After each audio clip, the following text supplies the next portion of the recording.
What's up, basketball fans? Welcome to the Rats Report. It is time to do another mock draft. I was not personally happy with my own mock draft. It went a little bit sideways. And the reason being is I usually do not pre plan which players are going to which team. I wanted to have a realistic approach to a real NBA draft. When you think about teams that are choosing anywhere from 10, 14 to 17, there's certain guys that may not be on the board or maybe they change their mind, which is how I kind of follow the same concept of, just choosing the player on the go rather than having it pre-planned. But as you guys have seen, some of my previous mock drafts may be a little bit questionable. I'm going to try to make it a little bit more stable this time. So if you're ready to watch, make sure to hit the subscribe button. And with that being said, let's get into today's video. Alrighty, so let's start with the number one overall pick in this year's NBA draft. The Atlanta Hawks, they have not worked out Alexander Sarr. There were reports that, Zachary Reese-Sachet is a player they might like to select. Now, there are a few questions as to, how he'll fit on that team. I mean, I personally think he could fit in really well. He's a 6'8" forward, he's small forward. He's still got a lot of developmental aspects of his game that he really needs to fix. But you know what, for a team like the Hawks, for the time being, anyways, they still have Trae Young, they have DeJounte Murray, and they still have guys like Bogdan Bogdanovic who can shoot the three as well. And they've got a really, really good young player in Jalen Johnson. Although he can hit threes, I still think, he's not ever going to be someone that's going to shoot 8 or 9 threes and hit them at a really high rate. So you could definitely make some questions about that regarding Zachary Reese-Sachet, but I think that is a safe pick for them here. You could make the argument for Donovan Clingan as well.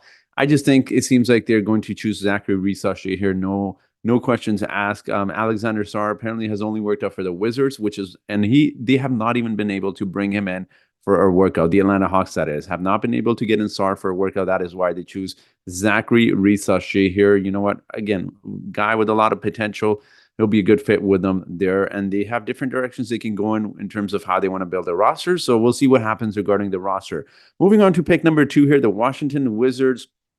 No brainer here. Again, the only team, Alex Sarr has worked out for are the Wizards. And it makes sense. I mean, he kind of wants to put himself in a position where he's the only center. They do have Clint Capella for now, who apparently, the Hawks want to treat. And then they've got Onyeka Okongwu as well. When you look at the Wizards roster, they are no rush to start winning anytime soon. Their building block right now is Bilal Coulibaly. They got some nice pieces there and Denny Avdia, and then they got Corey Kispert, who's a good role player as well. But Alex Sarr is a good starting point for them to really start building some of these guys together. Along with Bilal Coulibaly, Alex Sarr is a very mobile power forward center. I don't think he'll be a center long term. I mean, his body type is very similar to when you think of someone like Evan Mobley, on the Cleveland Cavaliers. Similarly, I don't think he's big enough to play the center position or stop most centers anyways. And you look at his weight for now, anyways, he's only 224 pounds. Even if he bulks up a little bit, I don't ever see him being big enough to play or guard at least most traditional centers, but we'll see what happens. A good building block for the Wizards. Again, he has a lot of potential. There could be some bust potential as well, but I mean, if you're the Wizards, you honestly just have to take Alexander Sarr here. That makes the most sense for them. Moving on to pick number 3. This is where things always get so fascinating. A lot of people do not like Reed Sheppard here. Donovan Clingan does not make sense here. They got Alperen Sengun. One thing I will say with Fred VanVleet and Dillon Brooks being the veterans there, I mean, you look at how many years they have left on their contract. Fred VanVleet, after this next season here, does have a team option, I believe. So maybe they decline it because of how much money he's making, or maybe they feel like they're in a position where they no longer need him because he's mentored the young guys. They really want to start winning. And then Dillon Brooks is a player you can always treat. He's on a very reasonable contract, especially with the new salaries kicking in. I'm gonna go. You know what? I'm gonna go with Matas Buzelis here. My logic behind this is they got Jalen Green at the shooting guard position, Amen Thompson, wherever you want to put him. And then, of course, you got Alperen Sengun. You also got Cam Whitmore as well. But I think with Matas Buzelis, he can play the shooting guard position as well. It's not a big deal. He obviously needs to get stronger. His shot needs to get a lot better as well. And you know what? You can bring him off the bench for now. There are no rush to insert him into the starting lineup anyways and let these guys mature. And slowly you move on from Fred VanVleet and Dillon Brooks as well. So that is the player I'm choosing here, Matas Buzelis. I've seen Reed Sheppard being mocked here a lot. That would not be a bad pick at all. I just think the upside from Matas Buzelis is a lot higher than Reed Sheppard. Reed Sheppard is a really, really safe pick. I just see the Houston Rockets going with Matas Buzelis here. Again, just the way the league has been trending the last, 6, 7, 8 years. It's always been, these 6'7" guys, 6'6" guys. these forwards, small forwards, whatever you want to put him, that have always, been a really big factor in as to which team wins the NBA championship. You look at, the Boston Celtics, Jason Tatum, Jaylen Brown. What positions do they play? The guard, small guard, or shooting guard, small forward position. When you look at previous championships, Kawhi Leonard, what position did he play? KD, I mean, yes, you could play him at the power forward position, but he's naturally a more small forward position as well. So I think that's the reason the Rockets decides to go with a little bit more upside and choose Matis Buzelis. All right, moving on to the Spurs here. This is also where there's a lot of controversy because a lot of people have mocked Rob Dillingham in the past there, and that is a player they have worked out, but there are two guys they are very big on. I'm going to do it, guys. I know in the previous mock drafts, I have mocked him here, and sometimes I have not. Stephon Castle, they are really, really high on him. Someone that's he's listed as a point guard. He wants to go to a team where he's the main point guard, which is why certain teams may pass on him, but it won't be really long because the Spurs will take him. And he can play the point guard position. He can play the shooting guard position, and maybe even at times, depending on the matchups, maybe even the small forward position. He's 6'5", 210 pounds. He is a really, really strong player. And it is one of those cases where, he's just going to learn in a Spurs system, and they are notorious for developing good defenders into good shooters. He's not a good shooter. That is one of his weak points at the moment. But again, we'll talk more about that with the next pick with the Spurs have as well. But I mean, look at this. You got Stephon Castle there. You got Victor Wembanyama as well. That is some really nice defense already. They got Devin Vassell, who they want to keep. They do want to get rid of Keldon Johnson, who I'll talk about in a bit as well. But Stephon Castle, a great choice for the San Antonio Spurs over here. Now, moving on here, this is where things get really tricky for a team like the Pistons. It is difficult because they have a lot of guards. You look at their roster, they got Cade Cunningham. Reportedly, they want to move on from Isaiah Stewart, and I can understand why. Not because Isaiah Stewart is a bad player by any means. I just think they kind of have Jalen Duren there, and it's a weird fit there for Isaiah now with Jalen Duren there. They got Jaden Ivey, Asar Thompson. They got some really nice building blocks. Quentin Grimes, I don't know what his future is. He's going to get healthy and probably be there for a while too. So for them, realistically, I want to mock Reed Shepherd here. I won't, simply because they're so loaded at the guard position. They do need shooting as well, but this is a little bit hard. This is where things get a little bit more difficult. I mean, you're obviously not going to go, Devin Carter is way, way too high. And like I said, he's more off the guard position there. You know what? It might be a little bit controversial given the amount of good players they currently have available right now. I'm going to do it. It might be a little bit controversial again, guys. I got shooting guard Cody Williams going there, 6'6" guy who can shoot the three-point ball for a Pistons team that really needs it. He can play the small forward position as well. He obviously needs to get a little bit stronger. And again, I want to remind people, I think some of these heights are off for some of the players. They're listed bigger, smaller. He's only 19 as well, so he's going to be a nice player for them. Personally, I'm not a huge Cody Williams fan. I just think for someone his size, he should be rebounding a lot better. The reason I have him simply here is because they're loaded at the guard position. They got Jalen Duren there, so they're not choosing Donovan Clingan. And I got Cody Williams going there because he can kind of hopefully bulk up a little bit, get stronger, play the small forward position for them, because Lord knows they need a little bit more players besides the guard position at the point guard and shooting guard as well. So that's in hoping that Cody Williams can become the small forward for them in the near future. And he can shoot threes, although on limited attempts, but that's still a good thing for them as well. Now, moving on to the next team over here, we have the Charlotte Hornets. Now, this is where I am tempted. I'm really tempted to go Reed Shepherd here. A lot of people are not going to like this because they're going to say, well, you could definitely mock some other guys here. You can make the argument for Ron Holland. You could even make the argument for Dalton Connect, small forward. He's 6'5". You got Brandon Miller, a really good building block there, along with LaMelo Ball. And you know what? Obviously, Dalton Connect is someone that you can make the argument might fit him a little bit better. The reason I'm going to go with Reed Shepherd here, hear me out, is because you need three-point shooting. When you got LaMelo and Brandon Miller handling the ball at most times you don't need someone in there. And I'm not talking about Dalton Connect here, guys. Just generally speaking, you don't need someone that's going to want the ball in their hands to be effective. Reed Shepherd is someone that plays really well off the ball. He's also a very intelligent player. So he's one of those players that, although his size is a little bit small at 6'1", he's listed as a shooting guard. There's been rumors, there's been a lot of talks about him potentially being able to play the point guard position as well. He can pass a little bit. He's got amazing vertical, as we saw in the draft combine, but he's a smart, intelligent player. And one of those players I always compare him to is Austin Reeves. I just think he's got so much more to his game than three-point shooting and just shooting in general. So I really like Reed Shepherd here. He's going to provide a lot of floor spacing for Brandon Miller and LaMelo Ball. Although both of them can shoot the 3-point ball as well, I feel like he'll play off of them so well. So I got Reed Shepherd going here and playing along with LaMelo and Brandon Miller. Now, moving on here, this is, I think, where the talks of Donovan Clingan stop. I've thought about this a lot, and I've tried to mock different guys to the Portland Trailblazers. Ron Holland, I've thought about a lot. I believe I mocked him last time. My logic behind choosing Donovan Clingan for the Portland Trailblazers here is because ask yourselves this. You got DeAndre Ayton here, who's about, what, 25, 26. He's got 2 more years left. He's making $34 million, which is a ton right now for him. Is he really going to be the long-term center there? Like, if you ask yourself this question, what is the likelihood of happening more? The Portland Trailblazers giving him giving DeAndre Ayton a long-term contract or trading him? I think that's obvious that the likelihood of wanting to trading him is more likely to happen than to extend him after a couple of seasons. So I think Donovan Clingan makes sense because he is a very good center. He's a very good defensive center as well. He's a great rim protector. And we know a Portland Trailblazers team definitely needs it. I know people are going to say, well, you got Robert Williams there.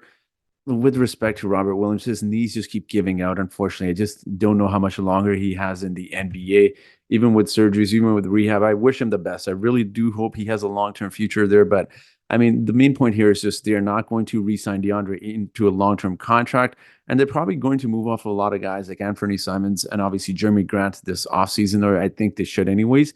Then you got your building blocks and Scoot Henderson. You got Shaedon Sharpe there as well. I don't know what they're going to do with Delano Banton, but I think this makes sense for them. Donovan Clingan is a future center, but for the time being, you can have him come off the bench for you, really provide good, solid 20 minutes, 25 minutes, depending on how much they play him, depending on injuries happening. So he's going to be a good center. And although he's not a great three-point shooter, just at the draft combine, he has shown the ability to somewhat shoot the threes as well. So that's always a promising sign. I mean, you got a rim protector that's very mobile, a smart player, but also if he can ever just develop that three-point shot in the NBA, watch out for him. Next on pick for the Portland Trailblazers may not be the sexiest pick, I know, because you could definitely make the argument for other players. All right, now we come back to the Spurs. This is where things get really good because this is where I really like this pick for the San Antonio Spurs. And I looked at who they worked out. I know people don't like Rob Williams there. They've actually worked out both Nikola Topic, Dillingham, not Robert Williams. Rob Dillingham here as well. You could make the argument for Ron Holland. I think they could definitely use a small forward there, especially because they want to eventually move on from Keldon Johnson, or at least that's what they're saying. I'm going to go with someone a little bit more different. And no, this is not Tejan Solon. This may surprise a lot of people, but there has been a lot of talk about the San Antonio Spurs being really, really big on Devin Carter. Now, I know this may seem a little bit odd because you're thinking, wait, they just drafted Stephon Castle. He wants to be the main point guard. Then you draft Devin Carter. How does this make sense? Do they not need more size? I mean, you can make the argument there for sure. But I think for a team like the Spurs, one of the factors I had not taken into consideration with my previous mock drafts was free agency. They got a ton of money to spend. And if I'm the San Antonio Spurs, I'm being very, very honest here. I think they should and they will hire. They will pursue very, very aggressively towards a player like OG Anunoby. I mean, a great 3-and-D defender who really fills a small forward position for them. And then in regards to Devin Carter here, who I'll talk about in just a second here, I mean, OG Anunoby, when you think about the roster, you got Victor at the 5, then you can slide OG at the 4. You can potentially, depending, Stephon Castle at the 3. Then you got Devin Vassell, and then you also got Devin Carter there. That could be the future starting five. I like that. You could make the argument they need a little bit more size there with, maybe Stephon Castle playing the 3 there. I mean, he's more of a guard, but I don't know. Even having Devin Carter just come off the bench, even if you want to roll Stephon Castle there as the starting point guard, whatever you want to do, I think he just provides a lot of scoring. He provides rebounding. He's a great shooter. And that is a player that the San Antonio Spurs have been high on, along with Stephon Castle as well. And you can make the argument for some other guys, but I personally think those are great picks for the Spurs, and they'd be very happy coming out of this draft with those guys here. All right, now moving on to another team that has a lot of positions filled. The Memphis Grizzlies are fascinating because they clearly needed a center, a big center. Donovan Clingan is a player they obviously really want. They're trying to trade up, apparently. I don't think it's easy. That is not that easy to trade up. Now look at their starting 5 of John Morant, Desmond Bane, Jaren Jackson Jr., Marcus Smart. You can make the argument they could slide someone else in there besides Luke Cornett, but who do they choose here? Now, this is a little bit I'm having a few debates of who I think they could choose here. They could possibly choose Dalton Connect, come off the bench, 6'5" guy. Really provides instant spark off the bench. Great shooter, great instant offense, and he's a little bit older too. I believe he's 22. Let's see how old he is. Yeah, he's 22 years old. Again, he'll provide good offense. He was a great college basketball player where he's just scoring a lot. He's a senior player. So it is one of those situations where you're not waiting several years for someone to come in and develop. He's going to be someone that's more mature, come in right away and help a team like the Grizzlies that really want to compete now with John Desmond, Jaren Jackson being there at the time being. So I'm tempted to draft him here. You could also make the case for Ron Holland as well. He's a great defensive small forward. They could always use more defense as well. They got GG Jackson. I want to see what they have him listed as a power forward. So you know what? Uh, I'm gonna do it. I'm gonna do it. I think I've got Dalton Connect going to the Memphis Grizzlies here. Again, my logic, it just makes too much sense in terms of shooting, provides floor spacing for John Morant as well. And I really like him as a bench piece for them. You know what? Maybe they look to move off of Luke Kennard. They trade him for another piece or something for a little bit more size, maybe a center, who knows, along with some future assets. But for the time being, Dalton Connect is the guy. And if they do trade Luke Kennard, they can always insert Dalton Connect into the starting position as well. I mean, think about that starting lineup of how much floor spacing you would have for John Morant. For the time being, I know Jaren Jackson Jr. has been a lot of talks about him not being a center. He's more of a natural power forward position, but you got Jaren Jackson Jr. You got Marcus Smart who can shoot threes. You got Desmond Bane who's an amazing three-point shooter. Then insert Dalton Connect into there. How much floor spacing is that for John Morant to go in there and attack the basket? That would be amazing. Now we move on to another team. I have a hard time picking certain guys. We've got the Utah Jazz. Now, the Utah Jazz, you could go a few different options here. You could go to Jean Salon, you could go Ron Holland, you could go Rob, even Dillingham. The reason being is they don't have a true point guard. Keontae George is more of a guard, shooting guard position. Colin Sexton here. You got Talen Horton Tucker, Jordan Clarkson. They should, I mean, I believe Talen Horton Tucker is a free agent. So regarding him, excuse me, I mean, just cross him off. But Colin Sexton here, and then you got Jordan Clarkson are two guys they probably want to move on from. Rob Dillingham could make sense here, but I know they really like their tall wing defenders. And personally, I'm going to go with Ron Holland here. I feel like they are a pretty good offensively talented team. And I don't think they move on from Walker Kessler despite the rumors. Ron Holland is a player they're going to draft. My logic behind this is, yes, he can't shoot and he's not a great offensive player yet. He's really strong though. 6'6" guy, 197 pounds. I like this pick for the Jazz because they could always use defense. They could use a little bit more size. I mean, my argument against not choosing Rob Dillingham there is because you simply look at the roster. I feel like their guard position is kind of loaded. You can make the argument that once they trade him, they could use a point guard as well. But I just feel like with a team like that, you can always pursue a point guard in free agency. It's a lot easier rather than getting Ron Holland. So that's my logic behind choosing Ron Holland is obviously he provides a defense for them, which they can always use. But also because when you look at positions, which one's easier to get in free agency, a small forward or a point guard? So there's my logic behind choosing Ron Holland. And like I said, they like their, tall, switchable guys as well. All right, moving on to the Chicago Bulls. This is a difficult team because of so much has been going on. They traded Alex Caruso for Josh Giddey, and they still haven't removed Alex Caruso. They switched his jersey. So now they have Kobe White. They have Aya Dusumu. They also got Josh Giddey now. So that is three guys locked into the point guard slash shooting guard position. Do they really need another point guard? I don't necessarily think so. I really don't think they should draft, obviously, Nikola Topic, not only because of his injury. When you look at guys, I mean, I really like Josh Giddey, despite all of the, BS he's dealt with off court, but he's someone that can pass well, and he's not a shooting point guard. So then it wouldn't make sense for a Bulls team to draft someone like a Nikola Topic. They could use a little bit more size. I'm tempted to go with someone like a Tejan Salon here. You could definitely make an argument for Kel'elWare here as well. But I think ultimately for a Bulls team, you got Patrick Williams there, who they're probably going to re-sign in restricted free agency. DeMar might be gone. Zach LaVine and Nikola Vucevic are likely two players they move off of. I'm going to go with Tejan Salon here. Right now, you know what? They could always use size. And for a team like the Bulls, they have always so desperately, besides Nikola Vucevic, have always desperately needed a power forward slash a center. I know Patrick Williams is there. Just at times, it just feels like he doesn't play his height. At 6'7", sometimes he plays a little bit smaller. His defense could always use a little bit more improvement. I'm going with Tejan Salon here, someone with really good high upside. They have time to develop now that they're going into the rebuilding mode. And yes, he is very raw. And you know what? He's going to take time to develop, but that's okay. For a team like the Bulls, you got at this point, you just have to take talent, best talent available. And I think Tejan Salon makes a lot of sense for them considering their roster makeup. All right, moving on to the OKC Thunder here. This is also very fun because I try my best not to fill their guard position, but I always end up landing a guard here. Cody Williams was someone that was constantly mocked here, even by myself. They got SGA. They got Lou Dort. Yes, he can play the small forward position, but realistically, he's more of a shooting guard. Josh Giddey is gone. You got Kaysen Wallace there, and you got Alex Caruso there. Now you got about four guys, and let's not forget about some of the other guys as well. Although I'm not saying you shouldn't draft guys because you have Isaiah Joe, but their guard position is just so loaded. I think for a team like the OKC Thunder, you can make the argument they need a center. Do they potentially reach her? I don't think so because I made a mistake in my previous mock draft. Like I said, I didn't consider free agency and I forgot, completely slipped my mind that they are chasing Isaiah Hartenstein in free agency. They have money to spend. So I'm not going to draft a center here. I'm going to go, you know what? I'm gonna I'm having a hard time here because Rob Dillingham, Nikola Topic, again, they just have so many guards, and I'm gonna be contradicting myself if I get Jared McCain or Jacoby Walter to go here.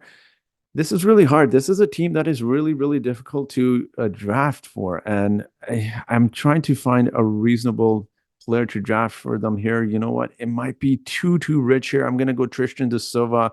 My logic behind this is, although he's listed as a small forward, he's more of a power forward. So if you're gonna play Chet at the five, you can have Tristan de Silva come in, provide more size. He's obviously going to play off the bench in his first season. Maybe at times with certain matchups, you play him at the power forward position. He can space the floor. You always need more floor spacing for guys around Shea. Anytime you have any sort of potential star power or really good all-star players, I mean, Shea is obviously a potential. He could have won the MVP. A lot of people believe so, but he's a star. Chet Holmgrens is a star in the making. You need to surround him with good shooters as well. So we're going to go back here and we're going to take Tristan de Silva here. Again, my logic behind it is there's better players available. I just think the fit is there. And he's also older. So much like a lot of teams that shouldn't be in the lottery, teams like the Memphis Grizzlies as well, you want players that can come in, contribute right away, as opposed to players that will take 2 or 3 years to develop. So that is my logic behind taking Tristan de Silva. Good floor spacer, provides him with a lot of size, moves well off the ball, great shooter, great three-point shooter. They need that. They need a lot more size as well. All right, so we come to the Sacramento Kings here. Now, this is fun because they could go 3 different ways. Nikola Topic, Rob Dillingham, Jared McCain. Heck, they could even go Jacoby Walter. I'm not going to go Jacoby Walter because they did re-sign Malik Monk here, who's got the shooting guard position filled. I still feel like for a team like the Sacramento Kings, they could always use more guards as well. I'm actually, you know what? I'm going to go with Kel'elWare here. I've seen him mocked there before, and my logic behind this is, and I forget which YouTuber it was. I want to give him a shout out, but look at their backup center position, guys. They've been doing this for 2 seasons. This is not acceptable. JaVale McGee is not, with respect to him, he's not someone that can play heavy minutes at the center position anymore. Same with Alex Len. These aren't 2 guys that you want, on your backup center, and this is out of desperation. I'm going to go with Kel'elWare here. He's someone that can provide rim protection. He's someone that can block shots. Domantas Sabonis, although he may fill the stat sheet, he's not a good rim protector. Kel'elWare is also a little bit bigger. I believe he's 6'7". They've got him listed at 6'10" here. You get a little bit more defense. The Sacramento Kings need a lot more defense as well. So I think for Kel'elWare, this is a good fit. He's a lob threat as well. He's got the potential to shoot 3-point balls. I mean, for a Kings team, you got DeMontis there, you got De'Aaron Fox that aren't great free throw shooters. Despite the percentages, they're not going to be shooting. Again, when I see not great 3-point shooters, what I don't mean is look at the percentages. They don't shoot great. What I mean is they're never going to be players that are shooting 8, 9 threes and hitting them about 37, 38%, right? So yes, I know De'Aaron Fox shot the ball well, but that's not the strength of their game. They like to operate in the paint or the mid-range game. So Kel'elWare, if he can develop that 3-point shot, he can provide him with good defense. He can provide him with rim protection. And you know what? Depending, once his 3-point shot comes along, maybe you have him playing along with Domantas Sabonis. He's also shown the ability to be very mobile as well. So I like this pick for the Sacramento Kings a lot. All right, we come back to a team I said that's not going to draft a guard. And every time I tell myself that, you know what, I'm not going to mess up this draft. Somehow I still end up messing up the draft because I just don't see how someone as talented as Rob Dillingham, a lot of people aren't high on him. I personally like him. I don't see how him and Nikola Topic, maybe you can make an argument because of his injuries may fall, but Rob Dillingham, it is just so hard to justify him falling so far in the draft. So who do we choose here? Again, they've drafted a center in Donovan Klingen. You need a little bit more size here.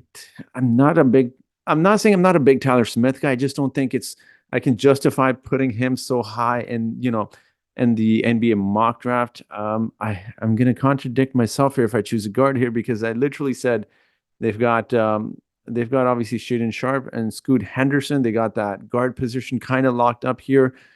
Could they use another guard? Maybe. I don't know if they will. This is really hard because I don't like Kyle Filipowski, Tyler Smith here. Use Missy. They got a center already. They don't need that many centers. Zach Edey, I don't know, man. I don't know. It might be. Yeah, I don't like how this is going. I don't like this because I'm gonna end up. Even though Johnny Furphy's listed at a shooting guard, he's not really a small forward. This is so hard, man. This is so hard. You guys don't understand how hard it is in mock drafts because I'm trying to go with fit here, and I can't justify putting a guard on the Portland Trail Blazers no matter what. And you got like three really good ones right over here. Jacoby Walters is a guard too. He's not big enough to play small forward. I'm really stuck on this one, guys. I really, really am. I'm looking at their roster right now. I mean, ah, how do I even justify this? Okay, I'm going to choose Johnny Murphy here. Again, a little bit too rich considering the position he's going and where he's projected to go.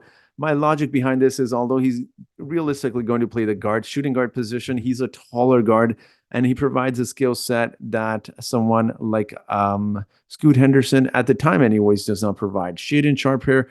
I'm trying to look at his stats. I can't remember how well he shot the 3-point ball last season, but I mean, it's hard, but I'm gonna go Johnny Furphy here. This might be controversial, and I'm sure it will be Johnny Furphy only because they need shooting, but also because he's a different type of guard. He's not a 6'1", 6'2" guard. He's someone that's 6'7" that can shoot the ball. Well, he has a potential. You've seen it there. He can play off the ball, which is kind of what a lot of teams do need. They need good role players that can play off the ball. Not the sexiest pick, guys. I'm not happy with that pick either. Now we move on to the Miami Heat here. 15th pick overall. We have to go Rob Dillingham here or Jared McCain. I mean, I can't justify letting these guys slide so far. I don't think Rob Dillingham will slide this far. I think at this point, they really need a good scoring guard. Terry Rozier isn't it. I don't know what they're going to do with him, but they got to bring Rob Dillingham off the bench for the time being. Tyler Hero's a shooting guard. And then, you look at their roster, they got Hawkes there. Excuse me, who's a small forward. They got Jimmy Butler.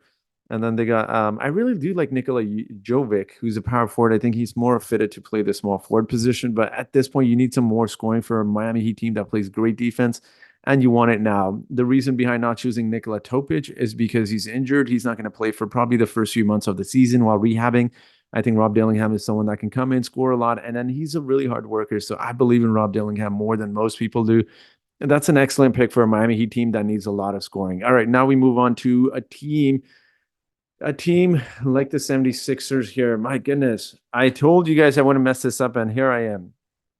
I have to take Nikola Topic just because I know what you're thinking, guys. I know what you're thinking because you're thinking, why would a team like the 76ers draft Nikola Topic? At this point, you just have to. Sometimes you have to draft best talent available. And my logic behind this is, look, he's injured. He might not be ready to go at the beginning of the season. But look, for a team like the Philadelphia 76ers, I don't think the goal is to start off the season really hot. I think the goal is to win the championship and get hot when the playoffs come around because they seem to be, Joel Embiid in particular always seems to be injured. I like Nikola Topic here because I feel like he can play off Tyrese Maxey. He's a good distributor, and you could use that, you know what, in the near future or even for the time being right now. He's not a great three-point shooter, which is my concern here, which is why I was tempted to really go with Jared McCain here. But he provides you a little bit more size. You can, with his size, you can kind of, I'm not saying hide him on defense, but at least you can say that he can guard some shooting guards. Not all, some. I'm not saying he's a great defender by any means. He's not a great shooter. But if he can pass the way he does, I think that would be excellent for a team like the 76ers. You got Tyrese who can shoot the three. You obviously got Joel Embiid who can shoot the threes. And depending on what they do in free agency, I'm going to go with Nikola Topic here. This is just a scenario of best player available.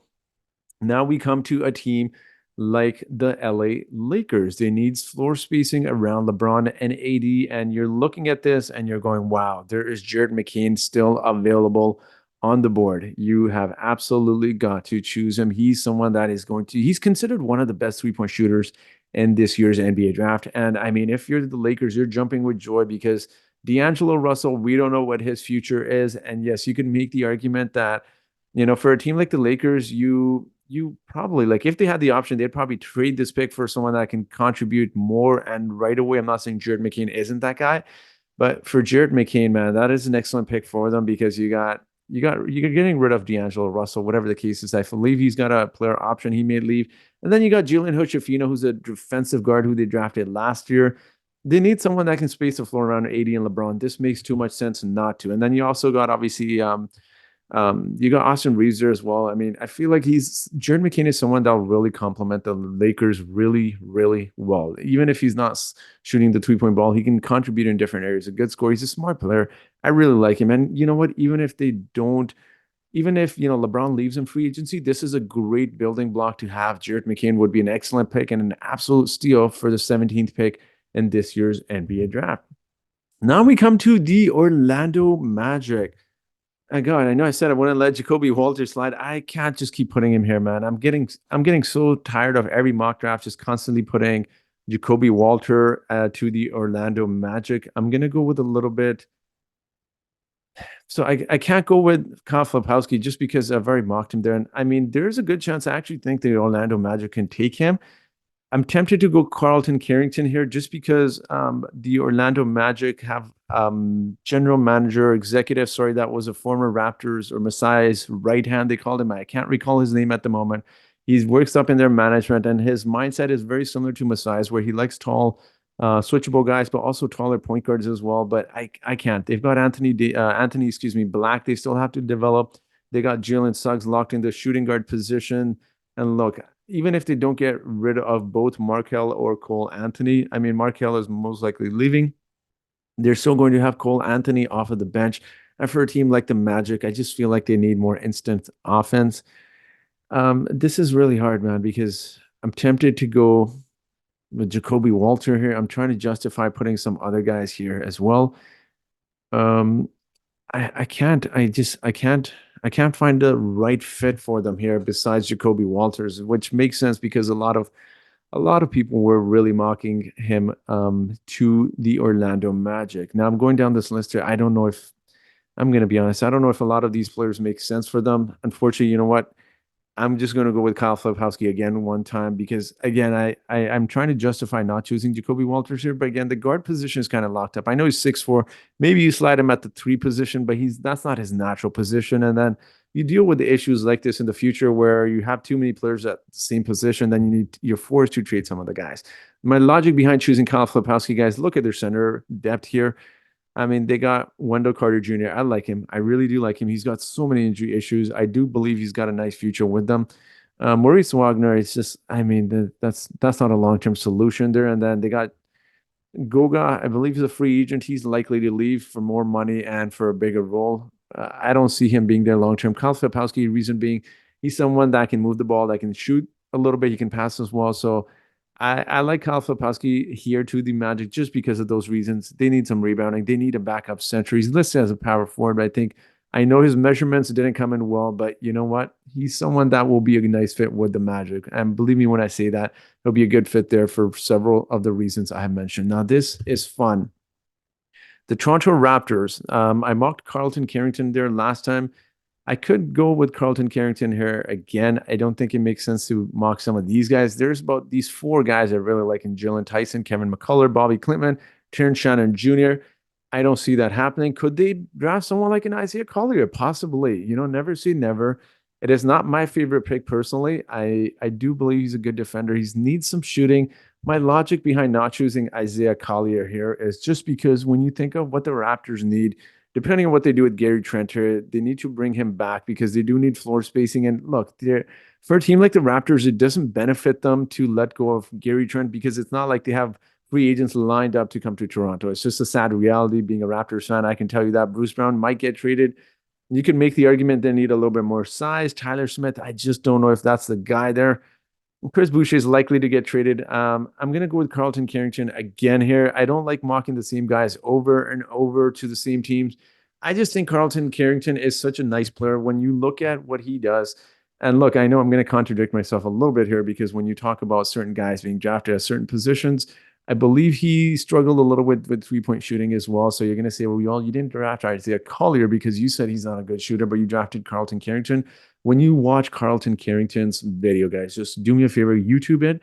There's a really good chance he could go way, way higher than this as well. And I'm not just saying that. I truly believe that. Carlton Carrington, when he sees the floor, he sees it a few seconds before the ball even gets moved. That's why he's able to get some of these steals. That's why he's able to do the things he does on the floor so well. He does make some difficult shots a lot harder for himself. Like you see him do fadeaways, extra fadeaways he doesn't necessarily need to do.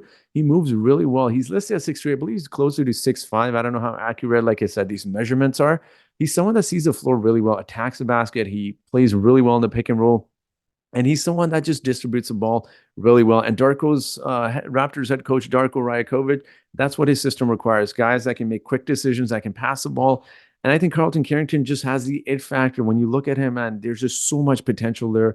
And this is a different situation than previous Raptors draft picks. It's not as if they're drafting a raw player and his ceiling could be this high. Carlton Carrington is a good player that can develop into a really nice, and I mean, I wouldn't be surprised if he becomes an all-star in 3-4 seasons down the road. That's how good I think he can become. So I really like this pick for the Raptors. Nice pick there.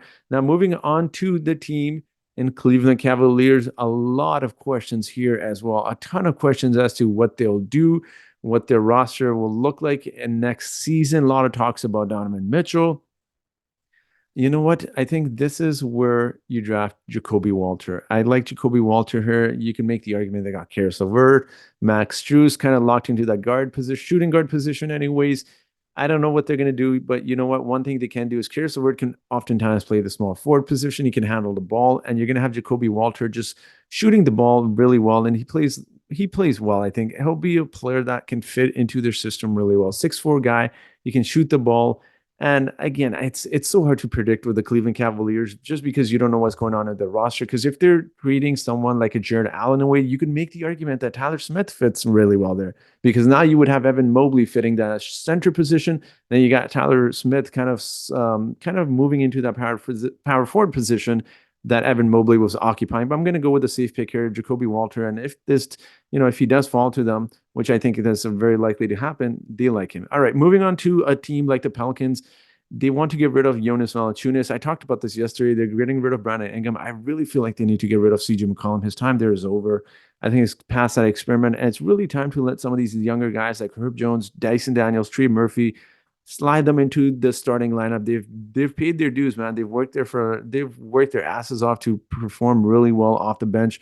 I know some of them play in the starting lineup as well. I'm not really familiar with who they put in the starting lineup, but I know for a fact that I believe Dyson Daniels, especially him, comes off the bench quite often.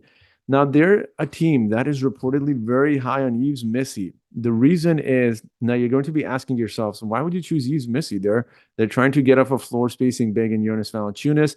I think simply because he's a very mobile center. They also need a better defensive center. And although Yves Missi can't space the floor like Jonas Valanciunas can, which could make you wonder, well, why would the Pelicans want to draft him? They want more floor spacing around Zion. I simply think it's because of the lob threat. Just having an athletic Yves Missi being there, he's so athletic. He just soars in for massive dunks, and just having Zion attack the basket and just throw up that lob to Yves Missi makes a ton of sense. So I like Yves Missi going to the Pelicans. I think it makes a ton of sense. I like the player. I mean, I wouldn't be surprised if he goes way higher than 21st. He could go late after the lottery as well. It wouldn't surprise me. A very athletic center, and the Pelicans are happy with that pick. Now, moving on to the Suns here, another team I have constantly mocked a point guard to. I have not taken into consideration that guys like Chris Paul could be free agents. And you know what? Maybe he signs a really cheap deal there. You always have older point guards chasing championships, and especially like Chris Paul. I think that is a point guard. I know that's going to sound hilarious considering what the Suns did to him. They traded him. But even if not Chris Paul, you got other guys like Kyle Lowry that can go there as well. I think the best option for a Suns team, I know I've mocked point guards there, is to probably acquire a cheaper, older point guard in free agency that wants a ring or at least something there. Now, this is fun because I like a few guys there. I actually really this is going to be controversial. I really, really like Ryan Dunn here. Now, this might be a reach considering Isaiah Collier is still here, Tyler Smith is here, Zach Edey is still here. And I like Zach Edey more than a lot of people. The reason I choose Ryan Dunn here, when you look at their when you look at their three guys, they have enough offense, guys. Do they really need more offense?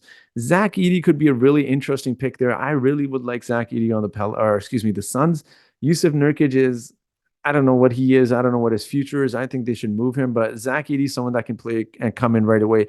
He could be a great rim protector for them, rebounds the ball really well, and he could be a massive, massive rim protector because of his size. And most teams don't want to attack the 7'3" guy that weighs 300 pounds.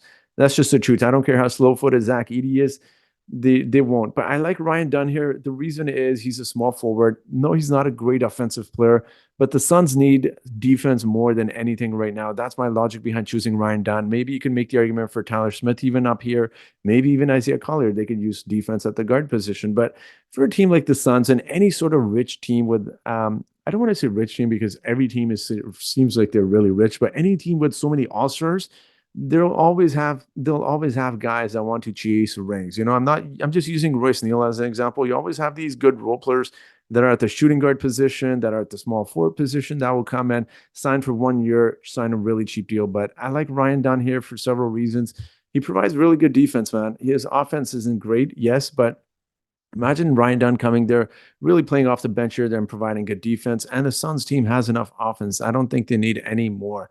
All right, now moving on to a team like the Milwaukee Bucks. Now, is this a Zach Edey team? I don't necessarily think so. They're trying to get rid of Brook Lopez, who does a great job of rim protection and shooting the 3-point ball really well. But they apparently want to move to a different type of, they want to play a different style of basketball. So Zach Edey, he's a little bit slow footed like Brook Lopez. Does it make sense for them? I don't think so. Nah, do they go Tyler Smith here? Potentially. I really do like Tyler Smith here.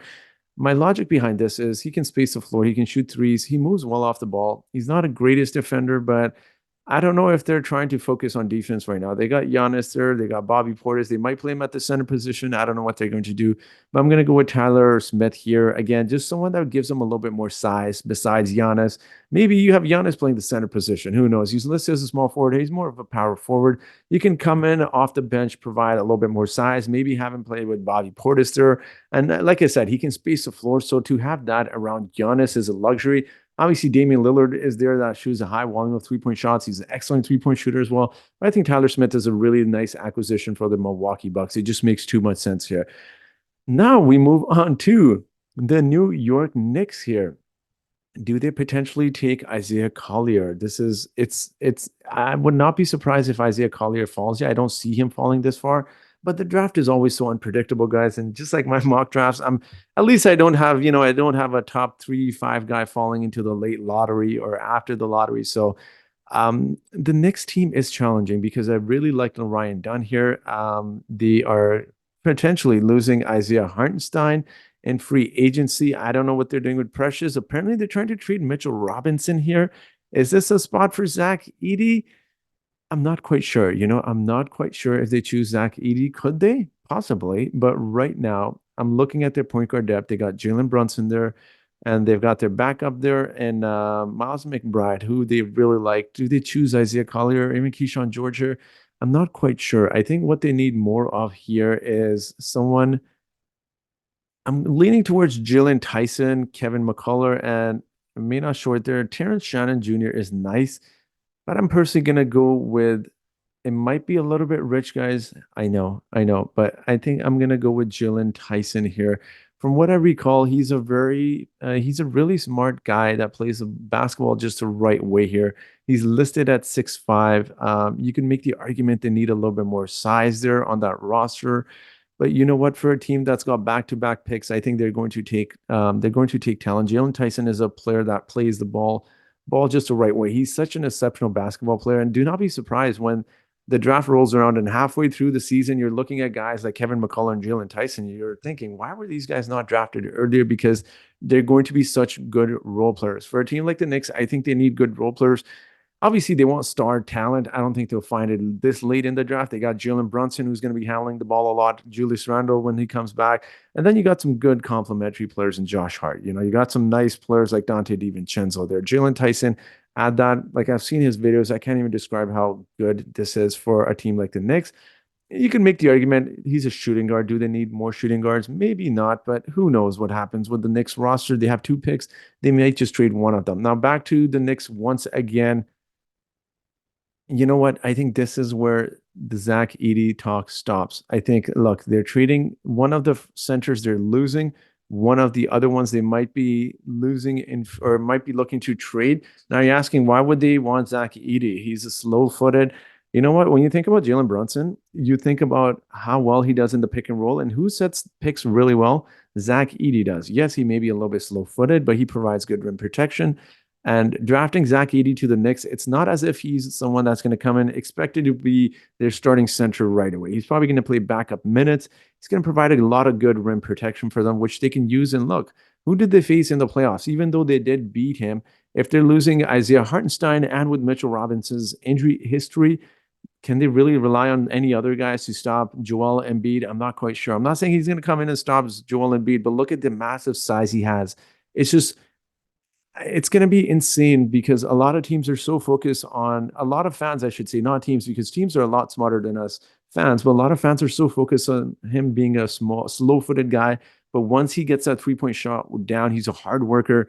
He's a winner. He's got a good mentality. He's a good defensive player as well. Yes, he may not be fast footed, but who's their head coach?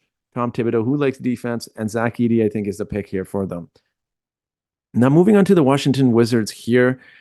They drafted Alex Sarr with that first overall pick. I think this is where Isaiah Collier, you have to stop him from dropping any further. It's crazy because they get a ton of defense here, man. Like their defense, their team not known for anything really. I mean, not their offense, not their defense. They were a good offensive team at times last season. Obviously, Kyle Kuzma, Jordan Poole went off, but they've also got really good role players in Danny Avdia, who I think could honestly just shine if you move some of these guys like Jordan Poole and Kyle Kuzma there. He's someone that can handle the ball. Then you obviously got Bilal Coulibaly, but then you also got a really good 3 point shooter in Corey Crispert, who goes a little bit underappreciated in terms of his 3 point shooting. So I'm going to draft Isaiah Collier here. And before I click that, look at their defense now with Alex Sarr being there, with obviously Bilal Coulibaly there, and another great defender in Isaiah Collier. They've got their defense absolutely locked down. Again, if the likelihood that Isaiah Collier falls past even like 21, 22 is unlikely to happen. But if he does, man, the Washington Wizards are smiling. 19 years old. He's young. They've got time to develop him. He's going to take a few years to develop. He's someone that attacks the basket, really passes it out. And you got good floor spacers running in Corey Crispert. You got Kyle Kuzma for the time being. I don't think he's there long term. And Jordan Poole as well. So he's obviously going to be coming off the bench. But Isaiah Collier provides something that they desperately need in defense. And I like Isaiah Collier. A lot of people don't because of his lack of offense. I think he's going to prove a lot of people wrong, and he's going to prove me wrong too because I chose him so far in this year's NBA mock draft. I think that's a good team for him to go to. It would be different if you went to a team like the Milwaukee Bucks, who have previously mocked him to, because he would be pressured there to do certain things because they're looking to win now, right? Whereas a team like the Wizards, there's no pressure. You've got time to develop. He's young as well. All right, so now we move on to a team like the Timberwolves, who made the Western Conference Finals. Now you got a few guys here I could really draft here. Kevin McCullough, Keyshawn George. I don't know how you pronounce his first name. People pronounce it differently. I like Terrence Shannon Jr.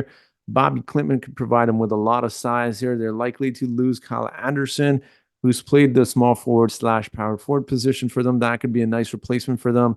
I'm going to go with Keyshawn George here. He's shown the ability to handle the ball.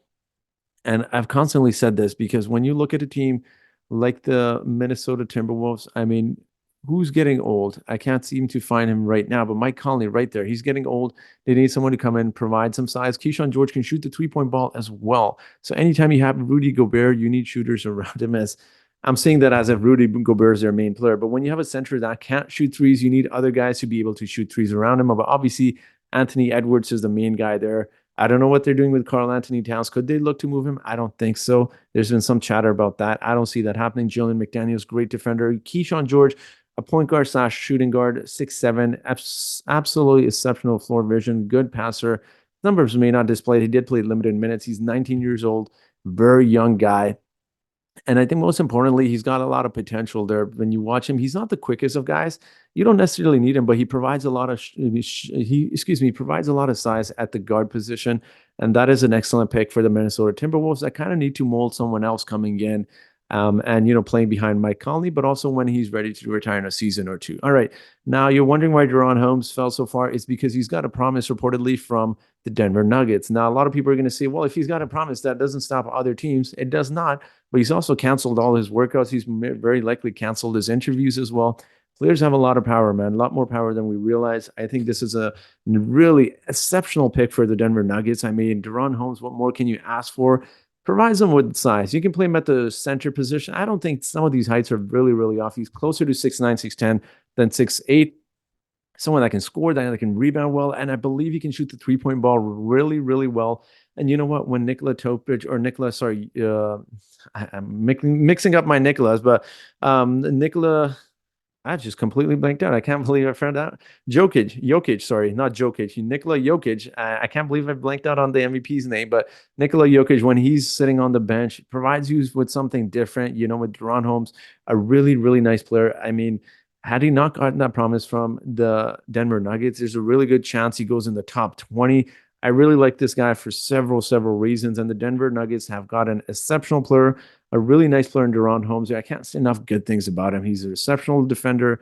He's a good rebounder. He can shoot the threes. He can attack the basket. He can do multiple things here. So moving on to the Jazz, once again, they chose, Ron Holland.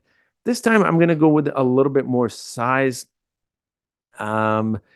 I'm taking a look at certain guys they could look to draft. You could go Kevin McCullough here, who I personally really like. He needs a little bit more shooting. Terrence Shannon Jr., someone just absolutely electric, man. I like him. The way he attacks the basket, the way he plays the game, the right way. He's a little bit on the older side. Does he fall? I understandably so, but I really like Terrence Shannon Jr. You know what? I'm gonna go with Terrence Shannon Jr. here.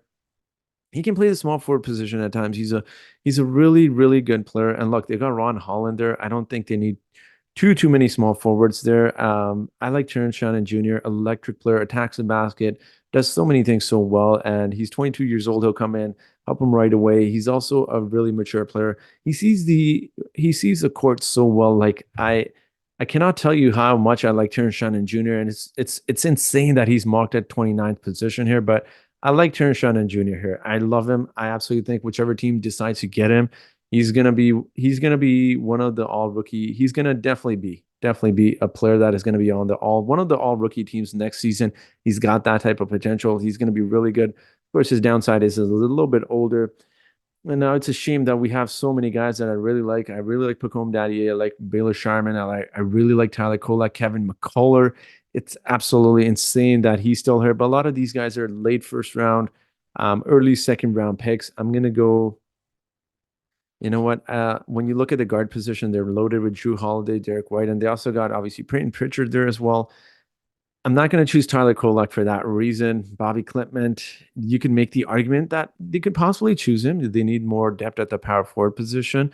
Like they keep with respect to, guys like, I'm trying to find him here, but with respect to guys like Luke Cornett and some of these other guys like Xavier Tillman, I don't know if they're re-signing him. They really need someone good there. And they kind of obviously with the amount of money they spend on their starting five, they kind of need to limit the amount of money they can spend on the bench, which is why they get these random guys there. You know what? I'm going to go with Baylor Sharman. I think it makes a ton of sense. He's someone that's just everything about him screams Boston Celtics. The way they play basketball, move the ball really well. Someone who's a great shooter, makes the passes really well. I actually don't like Baylor Sharman going to the Celtics because I don't feel like he'll be able to display his full skills there just because there's so many, the pecking order is just crazy. They're not going to be able to. I like Baylor Sharman for several reasons. Great three-point shooter, excellent offensive player. The way he passes the ball is almost Luka-esque. You'll see the way he passes the ball. He finds a guy and across the court in the corner that's, on the three-point line. He's that type of player. But you know what? For a team like the Celtics, I take him. I take Baylor Sharman. He's someone that can come and contribute right away. I really feel bad, guys. Believe me when I say this. I know a lot of people are going to argue about a lot of these guys, Kevin McCullough in particular, Tyler Kolek falling this far. That's just the way the draft goes sometimes. And, even AJ Mitchell, some of these guys will fall. And I think that's who I choose right now. So anyways, this will be the draft. Let me know what your thoughts are on these draft picks. I've tried to make it less controversial, but I know Devin Carter might be rich for a lot of people. Trust me when I say this. The Spurs absolutely love this guy. They view him very highly. That's how they described him. Tristan De Silva, you could make the argument there.